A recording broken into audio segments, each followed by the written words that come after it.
Cults can be dangerous and all-consuming. Beware. Don't be drawn in. For now though, it's time to get comfortable. Grab your robe and let the darkness take control.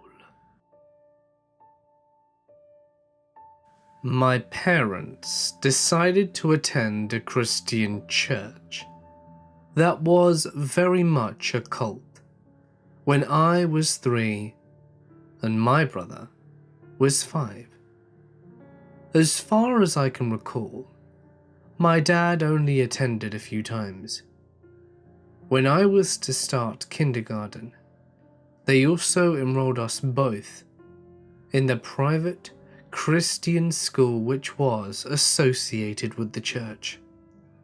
We were taught through the ACE program, which was just a small part of this whole cult. The first red flag was that it was 100% mandatory for attendees of the school to also attend the church. As you got older, they also monitored your church attendance. If you got in the red, i.e. not enough attendances, then certain extracurricular things were taken away. For example, performing in choir or basketball games. As kids, we were spanked over the knee by a male principal, with no parents present. Church members had sexually abused younger children, and it just got swept away under the carpet. We were taught from quite young that anyone who didn't attend our church was a sinner, and we needed to help save them. I remember being 5 years old, sitting on the playground by my childhood home, trying to convince my best friend why she was a bad person and needed Jesus. It was very, very frowned upon to have friends outside the church and school, and as I grew up, my oddness pushed all possible friends away. Now this school had rules: no talking about movies, books, music, comics, etc. if they were secular, aka not made by a Christian. We were always in uniform, and boys and girls sat at different tables in the lunchroom. In class, there was no talking allowed, unless it was to the teacher, and you worked according to the accelerated Christian education. There was also no talking allowed in the changing room for gym class until grade 6, for fear that we were talking about bad things when the adults weren't around. When your friends or relatives decided to leave the organization, the pastor would get up on a Wednesday night, listed as a members-only night sermon, and address that the family has gone against God and left. He would also slander them and make up lies about how ungodly they were, and that if we let our children associate with them, they would be tainted by the influence of Satan. The pastor had this thing he would do when a family brought it up in a meeting, the fact that they wanted to go to another church. He would tell them, "Okay, you go to pray to God in your homes, and I'll do the same. We'll come back tomorrow and discuss." The next day, the pastor would come back and say, especially to the wealthy families, "God has told me that this is still your home, and that you belong here." Of course, the family would let him know that God has told them it's time to go. The pastor would immediately say, "Well, I am the pastor, and I hear from God. you are tainted by other factors influencing this decision. If you go against my direction today, you are going against God. There was this mandatory Bible camp that was attended by any teenager from ages 12 to 18. It took place in the school and church, and it was religious teachings for 6 days straight. We were not permitted contact with our parents, and admission to the school was not allowed if you didn't attend. I was 12 years old, with pneumonia and a severely infected wisdom tooth, and I was not allowed to stay home. I was also not allowed to have my medicine on me, as I was a minor and had to literally chase down an adult who was clueless on my condition to let me in the room. When they found out you had Facebook, they dragged you into an office without parents and told to log into the Facebook so that they could check it, to ensure that you weren't up to no good. If you refused, you were suspended. Your parents were instructed to paddle you, i.e. spank you with a large object, and some were even directed to kick you out. Parents listened because the fear that their other children would be tainted by this bad apple. Many families were torn apart. You weren't taught about sex at all. You weren't even allowed to be alone with guys, even just to go to the play hard together, and no dating until 18.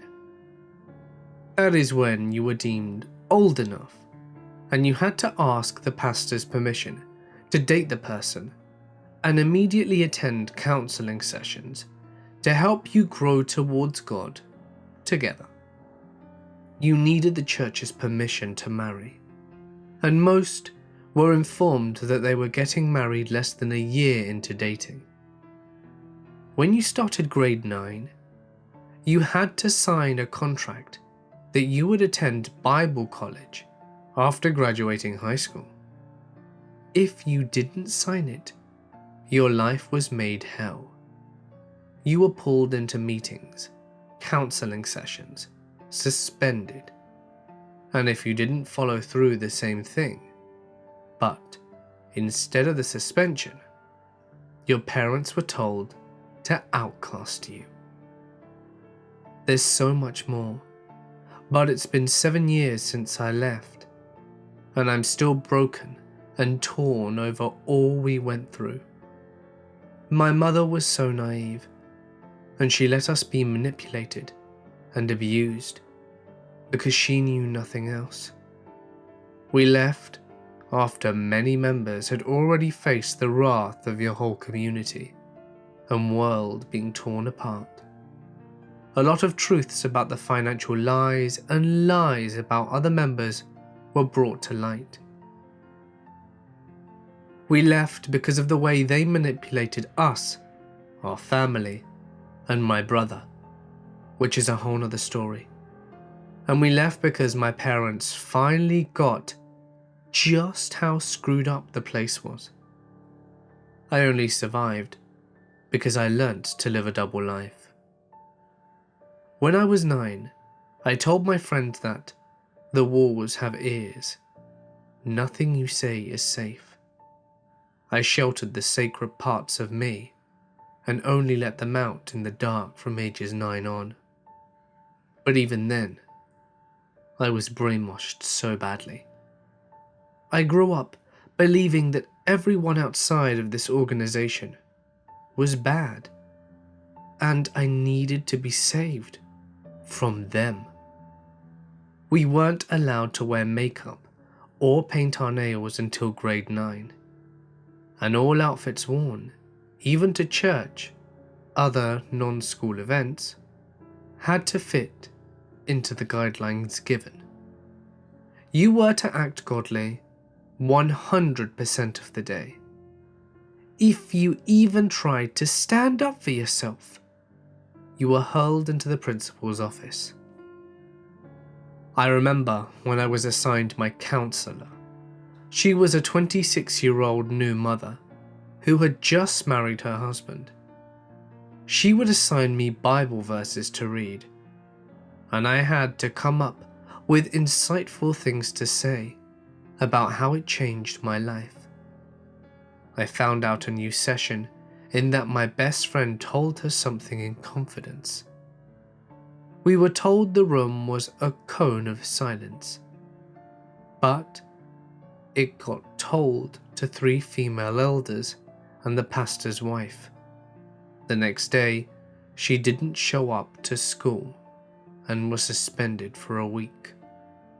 I realized that day that these sessions were only there to monitor us and make us feel valued, in order to have a line in on our lives.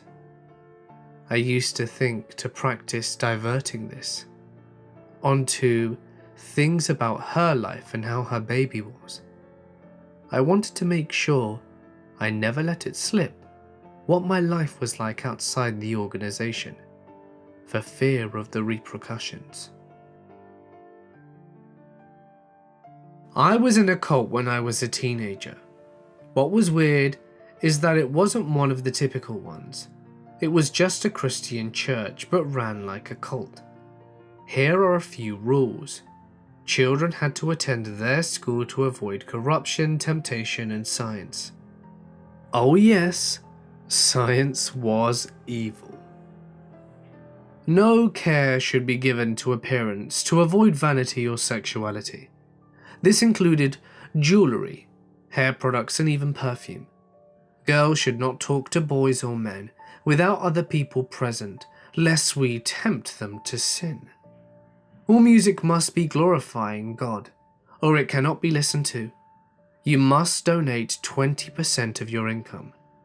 Everyone must donate at least 10 hours a week to the church. We had food banks, hot dinners for the homeless, and even charity clothes shop. It was weird, you didn't even realize it was a cult until you were so far in. Friendly people, lots of charitable work, and sermons straight out of the Bible made it seem normal and even good. Hey, join the school, it's private education for free. Except it was horrible education, as an excellent student previously there had me teach the younger kids instead of me learning anything. Don't be vain or dress slutty, sounds fine, until you're told as a teen to switch brands of body wash because the smell of you is tempting. Luckily, my parents and I started questioning things at the same time. I can't imagine being trapped in something like that now. The entirety of my father's side of the family are Jack Mormon fundamentalists. My grandfather was the head of the cult, and he died about a decade back.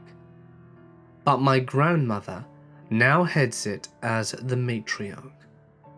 She was outcast from the Mormon church because he still accepted polygamy as the church dogma. They had 17 children. Some of my older uncle and aunts live on a ranch in Mexico.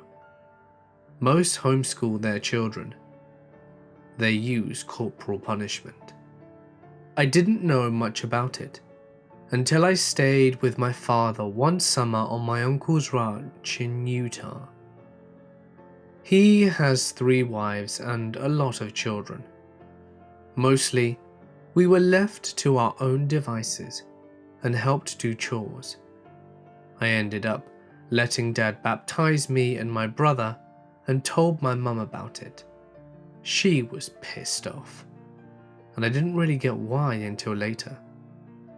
One of my cousins, who I happened to know at the ranch, was traded for my uncle's youngest wife. She was given to one of the most insidious cult leaders of the bunch, who was also married to one of my aunts. I even attended the wedding, though I was young. She ended up in the hospital after the wedding, and no one knew if she'd be able to have children after that. I have no idea what happened, but it sounds like a lot of violence and rape. Anyway, that guy died of cancer, luckily. I know it's terrible to say, but from what I heard, he tortured his wives and children big time and was extremely controlling. Perhaps he could have treated the cancer had he trusted hospitals. My aunt's daughters got out of it, thankfully. The cousin who endured the trauma ended up being married off to his sister's husband. Now, my father escaped when he was around 16. He doesn't see it that way.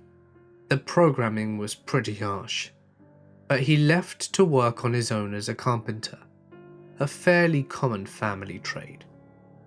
He was offered a scholarship to go to college, but was unable to accept because the grandparents refused to stop claiming him as a dependent. Anyway, when he had my brother and I, he brought us up teaching us about these things, but not in an authoritarian way. I think he was too empathetic, even if subconsciously, to do to us what was done to him. He grapples with self-hatred and depression. He's an alcoholic and refuses to go to hospitals or get any kind of help psychologically. Grandpa instilled a lot of social mistrust or physically dispute being functionally disabled now. He can barely work. He has an aversion to computers. That's what his scholarship would have paid for. So he's bitter about never being able to understand them. And most of the time, doesn't have a working phone or running water. His beliefs have left him totally isolated by his ex-wives, but then also by his own family as an outcast. My uncle gave him a house so that he's not homeless, but he's basically a mess of a person. Whenever I try to talk to him or change his mind about any of it, he just yells about wildly contradictory belief systems that he holds in his head and does nothing to change his situation. He thinks that he is being punished for the evil things he did as a child. For example, he shot a bird with a BB gun and didn't eat it, which would be the crime part. He refuses to let go of any of the beliefs because he says he witnessed miracles as a child, like people being healed with the touch of God, fires going out in a burning building, and praying to God to stop the demon voices in his head. I tried to explain to him how memories work and how malleable they are, especially in a cult, but he refuses to accept that his life was a lie. I've seen him consider it, but if he accepted it, it might just drive him mad. Not that he's not mad already. He's tried to commit suicide, but because he's failed several times, he says God won't let him die. The cult left him totally unable to deal with society or life. Another cousin of mine had a particularly rough time, mostly because she was labelled as a rebel and refused to conform to the authoritarian parenting of another uncle and his wife. She wasn't allowed to wear all black, shorts above her fingertips, or show her shoulders. When the wife finally started letting the children go to public school, she would refuse to let them go as punishment. Her parents basically gave up on her and let her move in with her abusive boyfriend when she was 15. Now, we enjoy going to family reunions in bikinis while the poor girls from Mexico wear tons of clothes to swim. She lives with me now, and she's doing tons better. When she first came to visit, she was miserable and suicidally depressed. I am glad she's out of that tiny, awful town. The great thing is that all of my uncle's children have been deconverting one by one once they move out. Lots of other cousins are getting out too, which is really cool. Mostly, it's because of having attended public school or college. They try to keep you out of it for a reason, apparently. The best road to deconversion is education. I forgot to mention one of the most messed up things. Apparently the grandparents had a child named Julianne. They made the older girls watch the younger girls, because that's what you do when you have way too many children. So my 12-year-old aunt had to watch a 2-year-old child. Julianne, the 2-year-old, drowned because she wasn't being properly watched. What scares me is that she wasn't born in a hospital and didn't have a social security number. Probably no authorities know that she was born and died of child neglect, and no one was punished. I was raised in a conservative evangelical church. Dad left the family when I was 6, and I'm an only child. I was always very close and protective of my mother. I'm male, and I always knew I liked boys. I grew up constantly deeply ashamed of myself. I was 16 when I finished high school, and in the summer holidays before I intended to start uni, I took a 3-week camp run by Youth with a Mission, called the Summer of Service. There was a lecture in the first week of the camp where we were taught on the importance of confession. I was already entirely familiar with doctrine, that if you have unconfessed your sins in your heart, then God can't hear your prayers. But the speaker convicted me about it more strongly than I'd ever felt before. A couple of weeks prior, I had received a 33.6 kilobyte dial-up modem for my birthday, as it was 1996. And I saw gay porn for the first time, so I was feeling extraordinarily guilty at the time. The camp told us that confessing to God in personal prayer was adequate to receive forgiveness, but that if the sin was heavier than we knew how to cope with, we were welcome to confess to any of the camp leaders in 100% confidence of privacy. So, I told my group leader about the porn and that I like boys, not girls.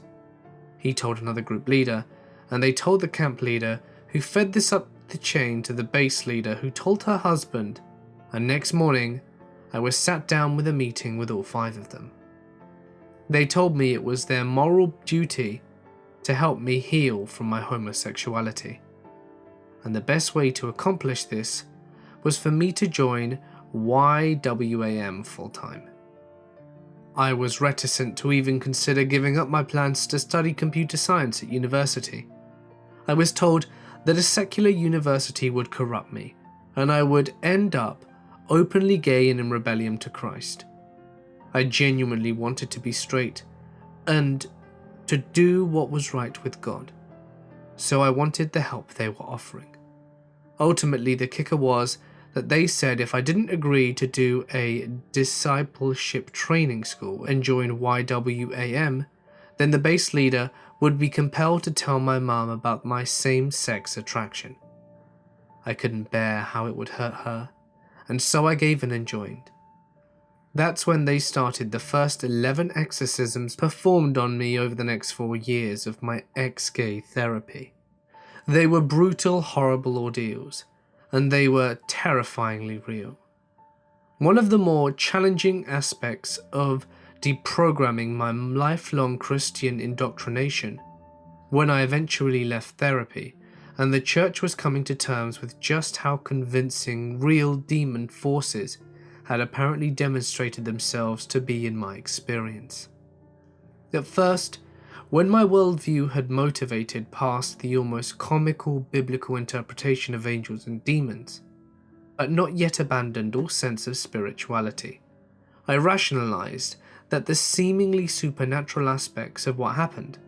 I spoke with voices that did not sound like mine. I am normally a diminutive, fairly gentle person. I became viciously violent, and it felt like I was in possession of superhuman strength. It took many adult men to restrain me.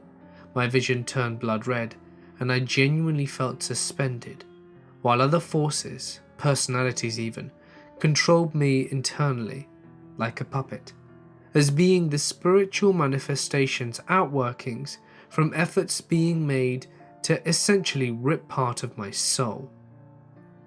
As a naturalist now, I no longer see myself as having a soul in any spiritual manner. However, I still think there is something to my former perspective of the strange happenings in my exorcism experience that might have been manifestations entirely to be expected. Like I said, I'm gay. That's a very significant part of my identity. And though both the daily activities of my ex-gay therapy and through the torture of exorcism itself, my identity, perhaps I could say the soul without meaning anything supernatural, was being torn. So possibly on an unconscious level, there were forces within me that acted to try and protect me. I went to Russia for my DTS. It was fairly hellish practice to be a 17-year-old in 1997. I had friends tortured by the Guy, which are a kind of police. I had friends taken hostage by extreme Muslims. We thought they were dead, but eventually they did get released, and I had to be smuggled out the country in the end. After my DTS, I was sent to a School of Intercession, Worship and Spiritual Warfare in Israel, and then I helped run more of those schools back in Australia. I spent 4 years with YWAM in ex-gay therapy. As far as my family and friends were concerned, I was working as a missionary. I kinda was doing that along the way. Around the end of 2000, I was so crushed by my utter lack of progress of healing, and facing the realization that the only way to maintain my faith was to live my entire life celibate and single. I did not believe I was capable of that, and felt betrayed by God. I was suicidal. I made plans of how to end my life a few times, but I couldn't follow through.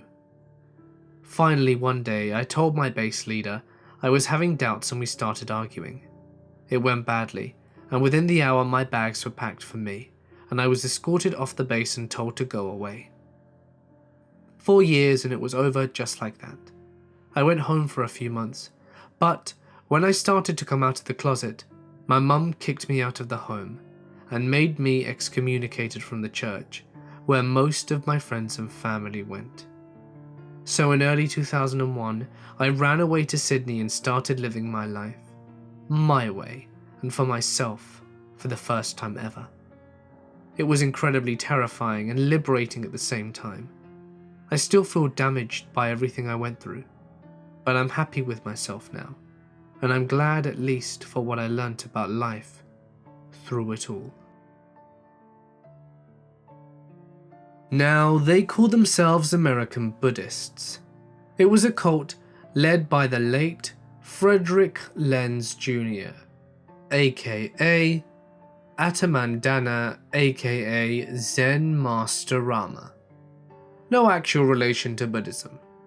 Pushed students into high-paying careers, then made sure to extract as much as possible out of them.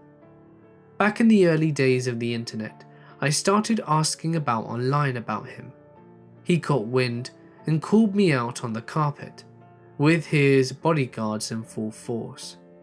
I played the good little meek student there, but afterwards realized it was all about control. I just stopped going, but they didn't try to keep me in. It was an opt-in sort of cult. Frederick Lenz committed suicide in 1998. Not to put to a fine point on it, he had his students lie on their resumes. When I say they gave him money, they would sleep 4 in a room on the floor while working software development jobs. At the time I joined, they had an age cutoff. They didn't want anyone over 29. I figure there are 2 reasons for that. The good reason is that by 30, we've acquired enough baggage that spiritual development is more complicated and actually implies laziness at best. If they don't, just adjusting training methods depending on age. The bad reason is that young people are a lot easier to manipulate. I was borderline at the time, having turned 30. I think a combination of just being past the malleable phase and general bloody mindlessness are what made it possible for me to leave. I was in a cult. I was at a homeless shelter, having dinner, and this guy struck up a conversation with me. He told me about this program that would feed me, house me, get me clean and sober for free. It was the dead of winter, and I was in a very bad spot. I was willing to try anything to get clean and get my life sorted out. I told him to give me a night to think it over. I think it over in a tent in the woods, and the next day I called him from the courtesy phone in the hospital, and he drove me out to this property in the marshland, just off the highway, in a town I'd never heard of. My intake was on the 11th of January 2012. I didn't realize it was a cult until I'd been there a day. By then, the guy who drove me in was gone, but they fed me, I got a warm bed and a friendly welcome. This could be an entire novel, but I'll pare it down to the main points. We had some very strict rules here. We were not allowed women. There was no nicotine or caffeine, as they'd check for both. We weren't allowed white bread, no reading material that wasn't assigned, no phone calls, and no outgoing mails. There was also no leaving the property, unless supervised by a cadre or escorted by a Phase 3 or higher. I heard that someone got kicked out because they were on the bus and their escort saw them talk to someone they recognized. Easily, the strangest thing was webcast. I don't even know why they called it that, and I learnt not to ask a lot of questions, because that would land you in the hot seat. The hot seat was a chair in the middle of a small windowless room in the east end of the building. Classes were held in 2 rooms across the hall. If someone was in the hot seat, whomever was teaching the class, usually one specific cadre, would start by saying that this was a special occasion, because one of our brothers was in the hot seat. Everyone knew who it was. Then the cadre would call a short list of names in no particular order and excuse them to the room across the hall. He'd put a phrase in charge of the classroom and we'd all go over to the next room. Once inside, we sat in a circle. There would be a chair in the middle of the room. Then the cadre would come in and shut the door and say, "Mr. Howard, you're in the hot seat today." And the person would sit in the chair and the cadre would explain the process. Mr. Howard is going to sit there quietly and listen whilst each of us tells him something about himself that we can't stand. Mr. Howard is going to maintain eye contact with whoever is speaking and will go around until everyone has had a turn. If there's time, we'll go round again. No one is to say anything uplifting or edifying to Mr. Howard, and no one is to laugh. If you need to use the bathroom, wait until we dismiss.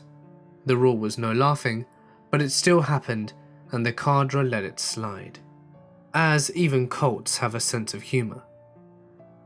So then the cadre picks someone and that person says their piece. An example I remember is a particularly nasty one. A guy we'll call Seth had been friends with the guy in the hot seat, but now he disliked him a lot, for the same reason that landed him in the hot seat in the first place. Seth berated this guy for 10 minutes. At one point, he turned to the cadre and said, "I don't know why you even keep Howard around. Is he like the mascot? He's just a rabid dog, wandering around, biting people." There were laughs, and the cadre said, "Direct your question to Mr. Howard." And so Seth did. He went on about how Howard smelled bad and how we should all stop him from getting seconds at any meals because he's such a fat slob.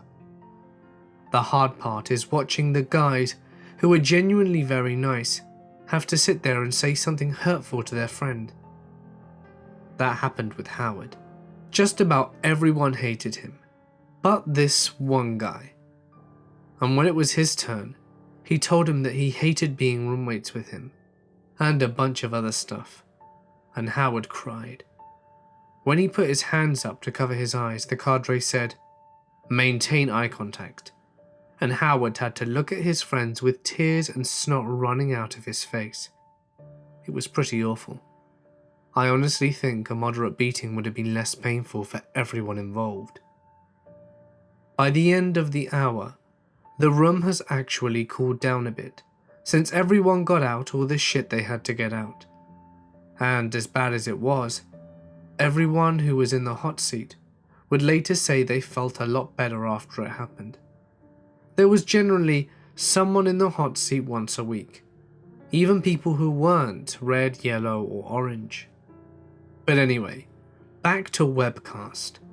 This was essentially a big room full of chairs, like a chapel, called the Fellowship Hall. There were big speakers and a giant projector screen on the back wall. When the webcast was announced over the PA, everyone filled into the hall and the lights went down. Then a video would play, but it was mostly giant words flashing on the screen for a moment and then being replaced by more words. This was accompanied by a loud male voice doing a weird narration. The first one I ever saw said approximately, "You're in a cage. There is a being outside the cage." The word cage flashed on screen. "There are 2 men in the cage with you. The being opens the cage and you're free. You run into the darkness. You remember the 2 men in the cage. You have to run back and save them. Save them. You run back to the cage." On and on like this. But it was a parody of a brainwashing scene from a Warner Brothers cartoon. I remember realizing that I'd gotten myself into something. I wasn't scared, not of the other guys at least, but there were around 60 of us. The cadre would always joke that we were living with 60 of our best friends. What scared me was the idea that the ridiculous attempts at brainwashing would eventually, over time, have an effect on me. You could leave the property unsupervised for 9 months of blackout. Then you could transmission into being a phase. A phase could escort men into town and back, and were allowed to listen to the radio. And sometimes, one of the cadre would take you to a concert or a movie, but it would usually just be hikes, where he would blow this stupid horn intermittently, and no one could talk. Anyway, I was able to keep it together, and not become like the others. They weren't super crazy, just anchored very deeply in their beliefs, a far-off cousin of Christianity. Punishment was not extreme, but it was actually very unpleasant. When you intake, you're assigned a colour. Green is new, blue is higher, then silver, then purple, and then you became a phase.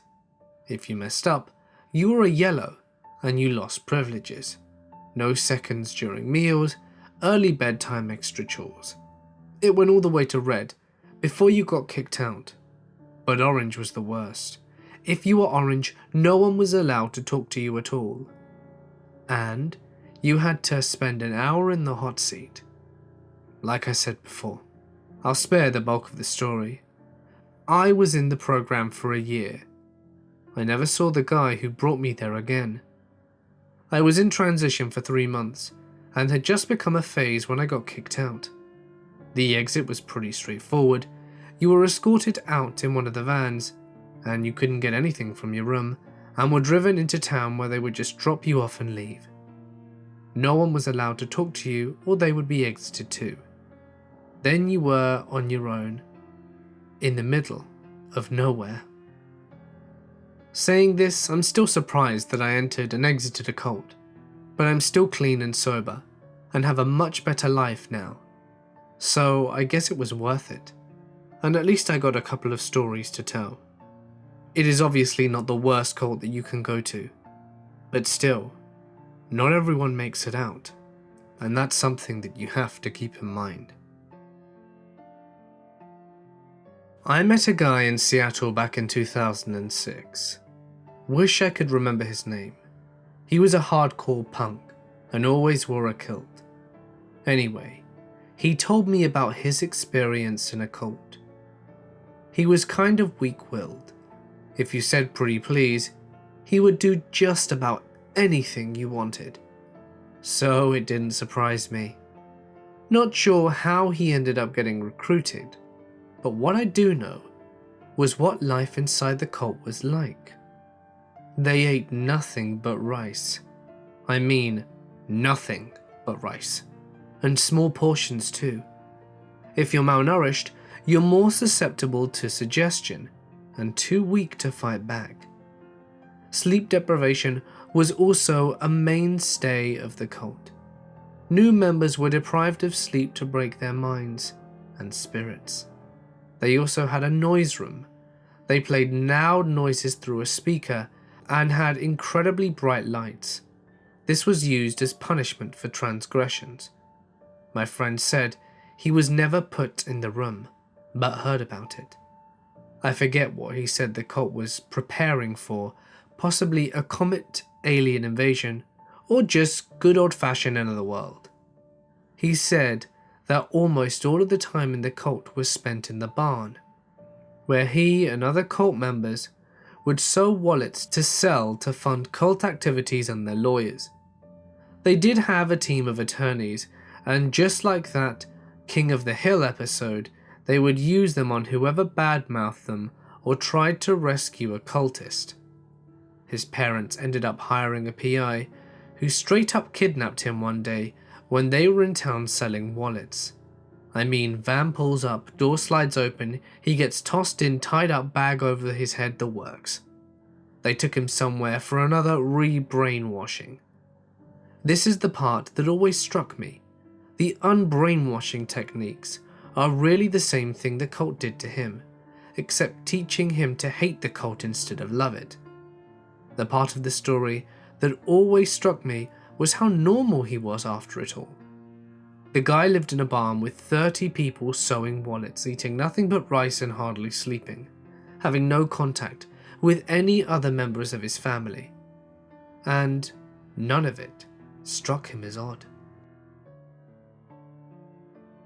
I grew up in a UPCI church until they weren't conservative enough.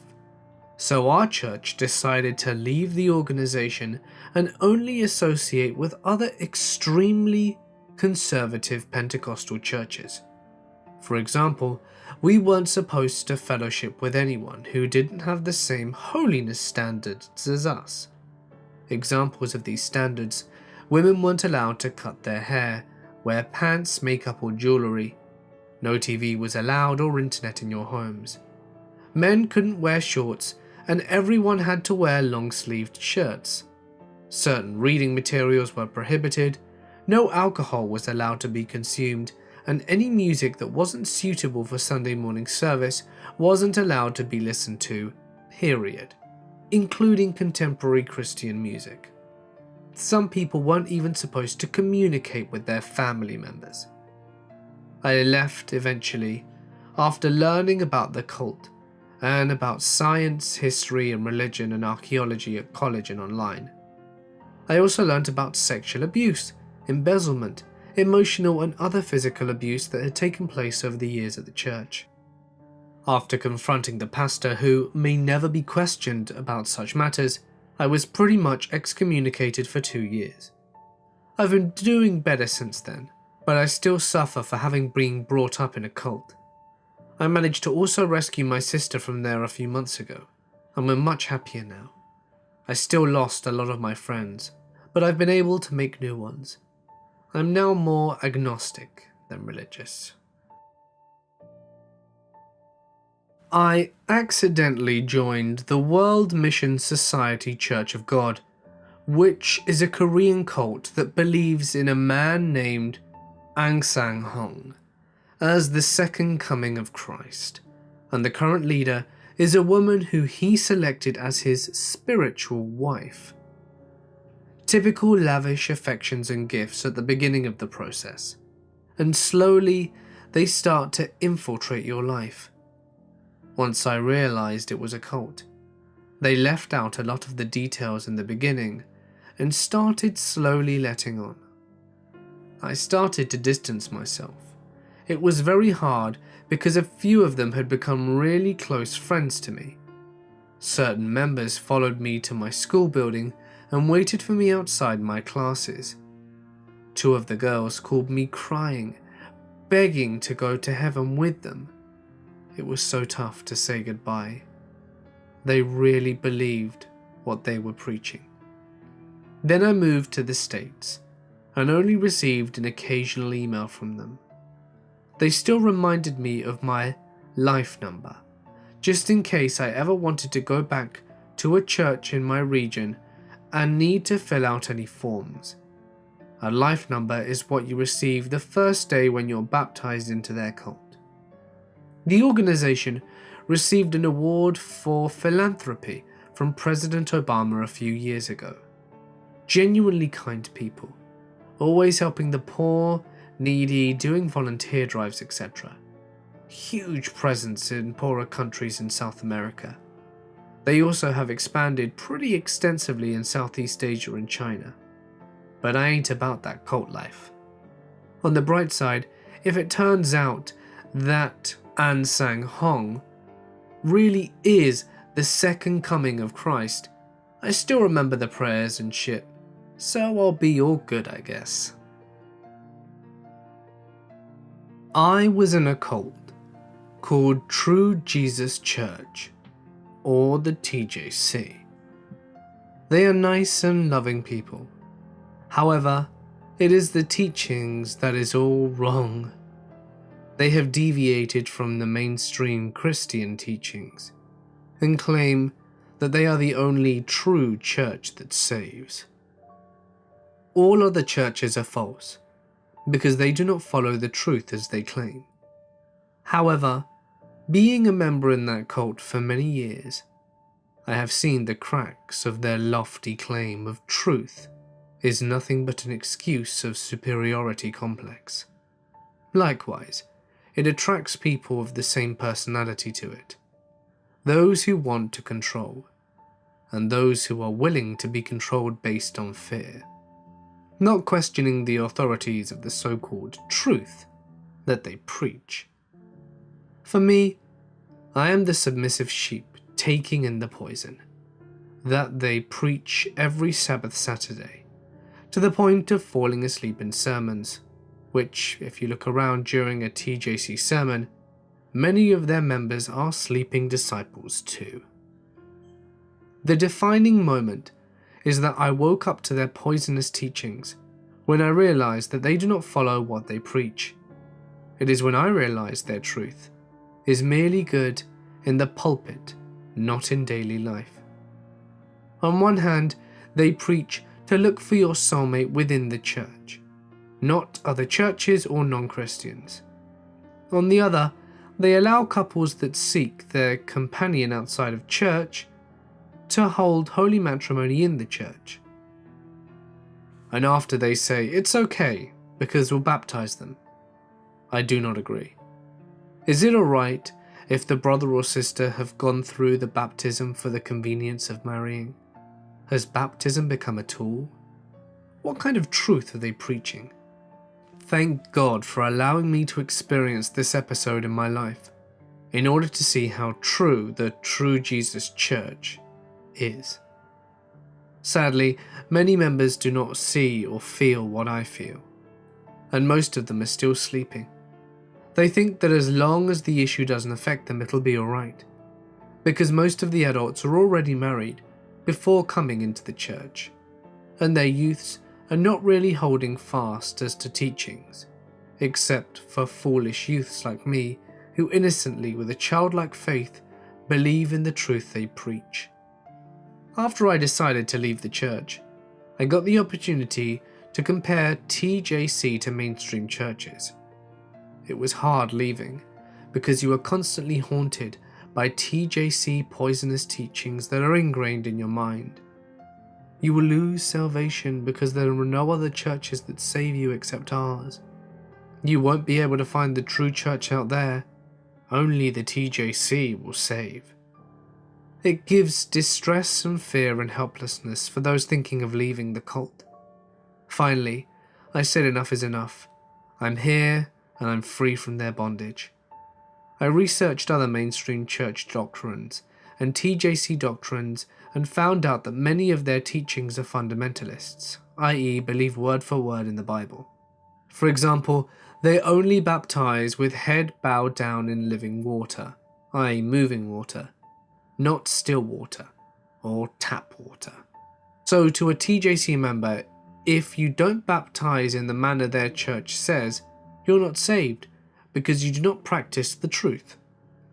When I did an evaluation of both church teachings and my personal life experiences in both churches, I realized that my view of God is very myopic in TJC as compared to mainstream churches. Does God really send you to hell because you don't tilt your head in a certain way or do certain things for baptism? Does it mean Mother Teresa cannot be saved if she wasn't baptized? These are further questions that I woke up to, besides the missionary dating issue that happened to me personally. The TJC is a church that's really appealing to those new members with a superiority complex, i.e., it is we against the horde. We are the right ones, you are the doomed. If you want to feel high and lofty of your status as a special child of the Lord, this desire will naturally draw you to the church. For older members, they're on sleep mode. Things are peaceful until things happen in their personal lives and then they wake up, as most members choose to ignore such things that happened around them. If you want to attend such a church and survive, you have to be thoroughly ignorant to doctrine matters. My personal advice is, there are loving ones in the church, but they are few. Most are selfish and mind their own business. But don't attend a church based on the love others show to you. In short, be strong and make your own decisions. Don't just listen to everything you say and eat it up. It's important to know exactly what you're listening to, because they're slowly brainwashing you, convincing you that they are the only possible and palpable truth in the whole universe. And that is a very dangerous thing indeed. Hey guys, it's Mort here, and thank you so much for listening. Please be careful around cults. Don't get suckered in. It's incredible how even the strongest of minds can be fooled into joining, paying away their money and their time and effort. Be careful. If you enjoyed the video, please remember to give it a big thumbs up. And why not subscribe and hit the little bell icon for even more stories every day. Don't forget that if you would like me to read your story on my channel, you can send it to my email or share it to my Reddit, both of which can be found in the description. Just be sure to follow 3 simple steps. Number 1, include paragraphs in your submission. Number 2, add as much detail as possible in order for it to flow smoothly. And number 3, maximize on punctuation. But anyway guys, for now I'm gonna sign off. Stay awesome, and I'll see you in the next one.